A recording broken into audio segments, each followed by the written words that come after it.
Shalom, haleluya. Apapun yang terjadi, Yesus Kristus tetap Tuhan di atas segala Tuhan dan Raja di atas segala Raja. Karena tidak ada nama lain di bawah kolong langit ini yang diberikan kepada manusia, yang olehnya kita dapat diselamatkan. Amin. Kami melanjutkan pembahasan tentang sang Nabi Habakuk. Habakuk artinya merangkul. Jadi dosa bangsa Yehuda. Israel terbagi dua, utara 10 suku, dan suku di bawah selatan 2, Yehuda dan Benyamin. Tapi Yehuda sudah berbuat dosa yang luar biasa dari sejak Manase sampai sekarang ini masih terus berbuat dosa yang melawan Tuhan. Akhirnya Tuhan harus mengirim orang Kasdim yang adalah bagian dari Babel itu untuk menghancurkan, menegur mereka dengan keras. Orang percaya hati-hati. Kadang-kadang kita sudah bertobat, ditebus oleh darah yang sangat mahal, darah anak domba Allah Tuhan Yesus Kristus. Kita masih berbuat dosa, tetap akan jatuh hukuman. Tapi karena Tuhan mengasihi, Anda akan mengalami sesuatu yang sangat sulit. Tapi Tuhan tetap memberikan kesempatan untuk bertobat. Nah, kita akan sambung dari celaka-celaka itu di bagian yang kelima. Sekarang, dalam pasal yang ketiga, ayat 17-19. Merupakan tanggapan sang Nabi Habakuk terhadap jawaban Allah.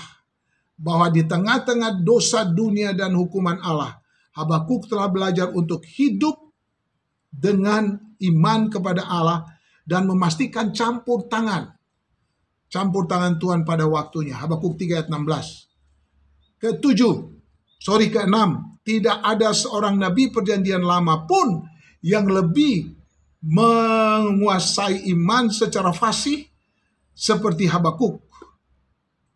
Daripada hidup dengan hilang pengharapan, tetap beriman. Bukan hanya melalui pernyataannya bahwa orang benar akan hidup oleh percayanya, oleh imannya, tetapi Habakuk punya pengalaman dan kesaksian pribadinya. Itu dia. Habakuk 3 ayat 17-19. Dan pernyataan Habakuk 2 ayat 4 itu menginspirasi Rasul Paulus dalam teologi pembenarannya oleh iman. Rasul Paulus menulis kepada jemaat-jemaat, kepada gereja-gereja di dalam Roma 1 ayat 16-17, Galatia 3 ayat 11, Efesus 1 ayat 15-16, dan Ibrani 10 juga, kalau itu Rasul Paulus yang menulis, ayat 37-38. Dan yang terakhir, yang ke-8, firman Tuhan ini mengajarkan dan mendorong kita untuk tetap hidup dalam sukacita surgawi. Orang benar akan tetap bersukacita. Sulit seperti apapun, kekurangan makanan pun tetap bersukacita dalam Tuhan. Ini yang Habakuk menulis untuk kita di perjanjian lama sampai ke perjanjian baru. Dan sampai hari ini, bahkan sampai Tuhan Yesus datang kembali. Terpujilah namamu Tuhan. Sekalipun pohon ara tak berbunga, pohon anggur tidak berbuah, pohon zaitun mengecewakan, ladang-ladang tak menghasilkan makanan, kambing domba terhalau dari kurungan, lembu sapi terhalau dari kandangnya. Namun aku tetap bersuka, beria-ria di dalam Tuhan. Namun aku tetap bersuka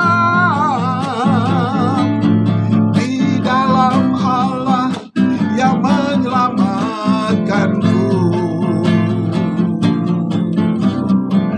Amin. Jadi waktu dikepung oleh bangsa Kasdim ini sama sekali tidak ada makanan apa-apa. Dibiarkan mati kelaparan bisa saja.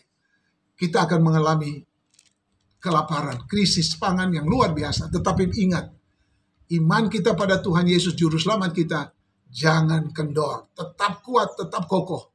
Berdiri teguh, jangan goyah. Dan selalu giat dalam pekerjaan Tuhan.